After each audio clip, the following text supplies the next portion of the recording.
ನಮ್ಮ ಮಕ್ಕಳಿಗೆ ಪರೀಕ್ಷೆ ಬಂತು ಏನು ಮಾಡೋದು? ಅವ್ರಿಗೆ ಓದಿದ್ದು ಜ್ಞಾಪಕ ಇರೋದಿಲ್ಲ.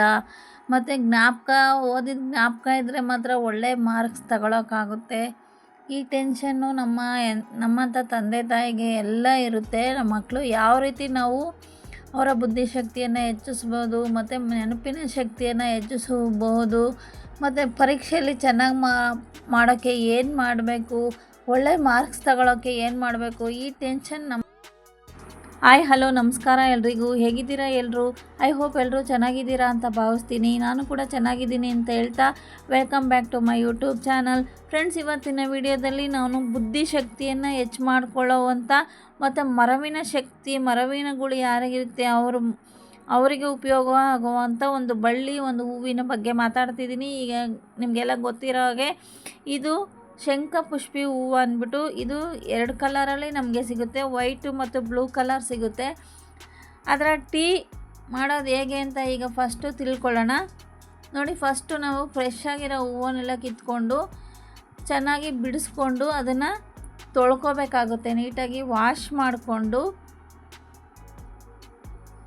ಫ್ರೆಶ್ ಹೂವು ಅಥವಾ ಆನ್ಲೈನಲ್ಲಿ ಇವಾಗ ಒಣಗಿರೋ ಹೂವು ಕೂಡ ಸಿಗುತ್ತೆ, ತೊಗೊಂಬಂದು ಉಪಯೋಗಿಸ್ಕೋಬೋದು. ನೀಟಾಗಿ ತೊಳೆದು ಒಂದು ಲೋಟಕ್ಕೆ ಹಾಕಿ ಅದರ ಮೇಲೆ ಒಂದು ಚೆನ್ನಾಗಿ ಕಾಯ್ದಿರುವ ನೀರನ್ನು ಹಾಕಿ 2 ನಿಮಿಷ ಬಿಟ್ಟರೆ ಈ ಹೂವಿನಲ್ಲಿ ಇರ್ತಕ್ಕಂಥ ಅಂಶ ಎಲ್ಲ ನೀರಿಗೆ ಚೆನ್ನಾಗಿ ಟ್ರಾನ್ಸ್ಫರ್ ಆಗುತ್ತೆ. ನೋಡಿ, ಈಗ ನೀರಿನ ಕಲರೇ ಚೇಂಜ್ ಆಯಿತು.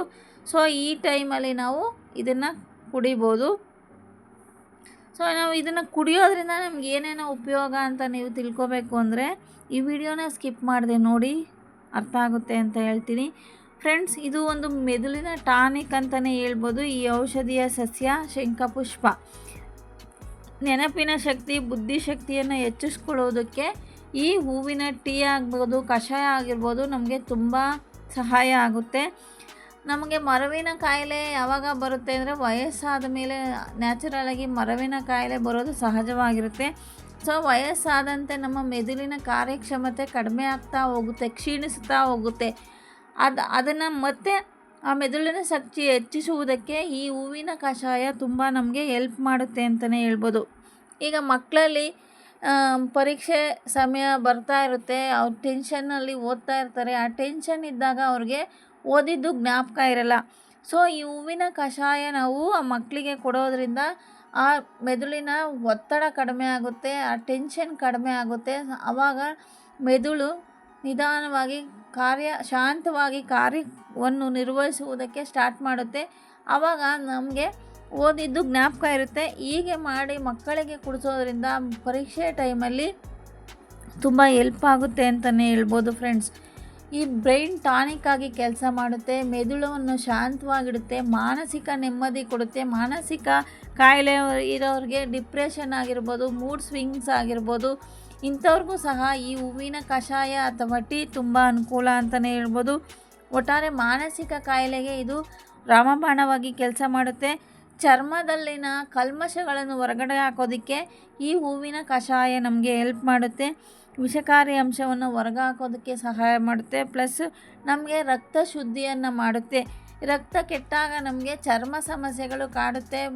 ಪಿಗ್ಮೆಂಟೇಷನ್ ಆಗೋದು, ಕಪ್ಪು ಕಲೆಗಳಾಗೋದು, ಮೊಡವೆಗಳಾಗೋದು, ರ್ಯಾಷಸ್ ಆಗೋದು, ಇಚ್ಚಿಂಗ್ ಆಗೋದು, ಈ ಥರ ಸಮಸ್ಯೆಗಳು ಬಂದಾಗ ಈ ಬರದಂತೆ ತಡೆಯೋದಕ್ಕೆ ಈ ಶಂಖಪುಷ್ಪಿ ಹೂವಿನ ಕಷಾಯ ನಮಗೆ ಹೆಲ್ಪ್ ಮಾಡುತ್ತೆ. ಫ್ರೆಂಡ್ಸ್, ಆಟೋಮೆಟಿಕ್ಕಾಗಿ ನಮಗೆ ರಕ್ತ ಶುದ್ಧಿ ಆದಾಗ ನಮಗೆ ಕಾಯಿಲೆಗಳು ನಿವಾರಣೆ ಆಗೋದಕ್ಕೆ ಹೆಲ್ಪ್ ಆಗುತ್ತೆ. ಚರ್ಮದ ಕಾಂತಿಯನ್ನು ಹೆಚ್ಚಿಸುವುದಲ್ಲದೆ ಚರ್ಮದ ಸಮಸ್ಯೆಗಳನ್ನು ಕೂಡ ದೂರ ಮಾಡುತ್ತೆ. ಇದು ಮೆಂಟಲ್ ಸ್ಟ್ರೆಸ್ ಕಡಿಮೆ ಮಾಡುತ್ತೆ. ನಾನು ಆಗಲೇ ಹೇಳ್ದಂಗೆ ಮಾನಸಿಕ ಸಮಸ್ಯೆಗಳು ಬರೋದು ನಮ್ಮ ಮೆಂಟಲ್ ಸ್ಟ್ರೆಸ್ಸಿಂದ, ಅಂದರೆ ಮೆದುಳಿನ ಒತ್ತಡದಿಂದ. ಆ ಇದರ ಸಹಾಯದಿಂದ ಮೆದುಳು ನಮಗೆ ಶಾಂತವಾಗಿರುತ್ತೆ. ಫಸ್ಟ್ ಆಫ್ ಆಲ್ ಆ ಮೆದುಳು ಶಾಂತವಾಗಿದ್ದಾಗ ನಮಗೆ ಮಾನಸಿಕ ಕಾಯಿಲೆ, ಡಿಪ್ರೆಷನ್ನು, ಮೂಡ್ ಸ್ವಿಂಗ್ಸು ಮತ್ತು ಒತ್ತಡ ಇದೆಲ್ಲನೂ ಕೂಡ ಕಾಮಾಗಿ ಕಡಿಮೆ ಆಗುತ್ತೆ ಅಂತಲೇ ಹೇಳ್ಬೋದು. ಪಿಡ್ಸು ಮತ್ತು ಹುಚ್ಚು ಈ ಸಮಸ್ಯೆಗಳಲ್ಲೂ ಕೂಡ ಈ ಶಂಖಪುಷ್ಪಿ ಹೂವಿನ ಕಷಾಯ ನಿಯಮಿತವಾಗಿ ನಾವು ಸೇವನೆ ಮಾಡೋದ್ರಿಂದ ಈ ಕಾಯಿಲೆಗಳನ್ನೂ ಕೂಡ ನಿಧಾನವಾಗಿ ಕಡಿಮೆ ಮಾಡ್ಕೊಳ್ಳೋದಕ್ಕೆ ಸಾಧ್ಯ ಆಗುತ್ತೆ. ಈ ಪಿಡ್ಸು, ಹುಚ್ಚು ಸಮಸ್ಯೆಗಳಲ್ಲೂ ಕೂಡ ಇದು ಉತ್ತಮ ಕಾರ್ಯನಿರ್ವಹಿಸುತ್ತೆ ಶಂಖಪುಷ್ಪಿ ಅಂತಲೇ ಹೇಳ್ಬೋದು. ಅಷ್ಟೇ ಅಲ್ಲ ಫ್ರೆಂಡ್ಸ್, ಇದು ಲೈಂಗಿಕ ಆಸಕ್ತಿಯನ್ನು ಕೂಡ ಜಾಸ್ತಿ ಮಾಡೋದಕ್ಕೆ ನಮಗೆ ಹೆಲ್ಪ್ ಮಾಡುತ್ತೆ. ಲೈಂಗಿಕ ಕಾಮೋದ್ಯೋತಕವಾಗಿ ಕೆಲಸ ಮಾಡುತ್ತೆ. ಮತ್ತು PCOD ಸಮಸ್ಯೆ ಇರೋರಿಗೂ ಕೂಡ ಇದು ತುಂಬ ಒಳ್ಳೆಯ ರಾಮಬಾಣವಾಗಿ ಕೆಲಸ ಮಾಡುತ್ತೆ. ವೆಯ್ಟ್ ಲಾಸ್ಗೂ ಕೂಡ ತುಂಬ ಸಹಕಾರಿ. ಯಾರಿಗೆ ನಿದ್ದೆ ಸಮಸ್ಯೆ ಇರುತ್ತೆ ಅಂಥವರು ಕೂಡ ಈ ಕಷಾಯವನ್ನು ತೆಗೆದುಕೊಳ್ಳೋದ್ರಿಂದ ಒಳ್ಳೆಯ ನಿದ್ರೆ ಬರೋದಕ್ಕೆ ಸಹಾಯ ಆಗುತ್ತೆ. ಮನಸ್ಸನ್ನು ನಿರಾಳವಾಗಿ ಇಟ್ಕೊಳ್ಳೋದಕ್ಕೆ ಹೆಲ್ಪ್ ಮಾಡುತ್ತೆ ಈ ಹೂವಿನ ಕಷಾಯ. ಈ ಪುಷ್ಪ ನಮಗೆ ತುಂಬ ಈಸಿಯಾಗಿ ಸಿಗುತ್ತೆ. ಪ್ರತಿಯೊಬ್ಬರ ಕಾಂಪೌಂಡ್ಗಳಲ್ಲಿ ಇರುತ್ತೆ, ಎಲ್ಲ ಕಡೆಯೂ ನಮಗೆ ಸಿಗೋದ್ರಿಂದ ಇದನ್ನು ನಾವು ಮನೆಯಲ್ಲಿ ಬೆಳೆಸ್ಕೊಂಡು ಉಪಯೋಗಿಸ್ಕೋಬೋದು. ಈಸಿಯಾಗಿ ಮನೆಯಲ್ಲಿ ಪಾಟ್ಗಳಲ್ಲಿ ಬೆಳೆಸ್ಕೋಬೋದು. ಮಕ್ಕಳಿಗೆ ಪರೀಕ್ಷೆ ಬರೆಯೋ ಮಕ್ಕಳಿಗೆ ವಿಶೇಷವಾಗಿ ಇದು ತುಂಬ ಸಹಕಾರಿ ಅಂತಲೇ ಹೇಳ್ಬೋದು. ಇದರ ಕಷಾಯ ಅಥವಾ ಟೀಯನ್ನು ವಾರಕ್ಕೊಮ್ಮೆ ಆದರೂ ಕುಡಿಯುವುದು ತುಂಬ ಪರಿಣಾಮವಾದ ರಿಸಲ್ಟ್ ಕೊಡುತ್ತೆ ಅಂತಲೇ ಹೇಳ್ಬೋದು ಫ್ರೆಂಡ್ಸ್. ಇದು ನಮ್ಮ ಹೃದಯದ ಸಮಸ್ಯೆಗಳನ್ನು ಕೂಡ ಕಡಿಮೆ ಮಾಡುತ್ತೆ, ಕೊಲೆಸ್ಟ್ರಾಲ್ನ ಕಡಿಮೆ ಮಾಡುತ್ತೆ ಈ ಕಷಾಯ. ಇನ್ನೂ ಹಲವಾರು ನಮ್ಮ ಆರೋಗ್ಯ ಸಮಸ್ಯೆಗಳಲ್ಲಿ ಇದು ತುಂಬ ಹೆಲ್ಪ್ ಮಾಡುತ್ತೆ, ರಾಮಬಾಣವಾಗಿ ಕೆಲಸ ಮಾಡುತ್ತೆ ಅಂತಲೇ ಹೇಳ್ಬೋದು.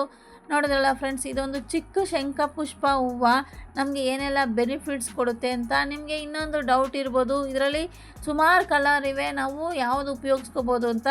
ನೀವು ಈ ಡಾರ್ಕ್ ಬ್ಲೂ ಮತ್ತು ವೈಟ್ ಇವೆರಡರಲ್ಲಿ ಯಾವುದಾದ್ರೂ ಉಪಯೋಗಿಸ್ಕೋಬೋದು. ಇದು ತುಂಬ ಎರಡೂ ಅಷ್ಟೇ. ನಮಗೆ ಆಯುರ್ವೇದ ಪ್ರಕಾರ ಇದು ಆಯುರ್ವೇದದಲ್ಲಿ ಉಲ್ಲೇಖ ಆಗಿರೋದು ಬ್ಲೂ ಮತ್ತು ವೈಟ್. ಈ ಶಂಖಪುಷ್ಪವನ್ನು ಉಪಯೋಗಿಸಿದ್ರೆ ನಮಗೆ ಎಲ್ಲ ಬೆನಿಫಿಟ್ಸು ಸಿಗುತ್ತೆ ಅಂತಲೇ ಹೇಳ್ಬೋದು ಫ್ರೆಂಡ್ಸ್. ನೋಡಿದ್ರಲ್ಲ ಈ ಶಂಖಪುಷ್ಪ ಹೂವಿನಿಂದ ನಮಗೆ ಏನೆಲ್ಲ ಪ್ರಯೋಜನಗಳಿವೆ ಅಂತ. ಓಕೆ ಗಾಯ್ಸ್, ಈ ಇನ್ಫಾರ್ಮೇಷನು ನಿಮಗೆ ಇಷ್ಟ ಆಗಿದೆ ಅಂತ ಅಂದ್ಕೊಂಡಿದ್ದೀನಿ. ಇಷ್ಟ ಆದರೆ ಒಂದು ಲೈಕ್ ಮಾಡಿ, ಶೇರ್ ಮಾಡಿ, ಸಬ್ಸ್ಕ್ರೈಬ್ ಮಾಡಿ, ಸಪೋರ್ಟ್ ಮಾಡೋದು ಮರಿಬೇಡಿ. ದಯವಿಟ್ಟು ವಿಡಿಯೋಗಳನ್ನ ಶೇರ್ ಮಾಡಿ ಸಪೋರ್ಟ್ ಮಾಡಿ friends. Thank you for watching.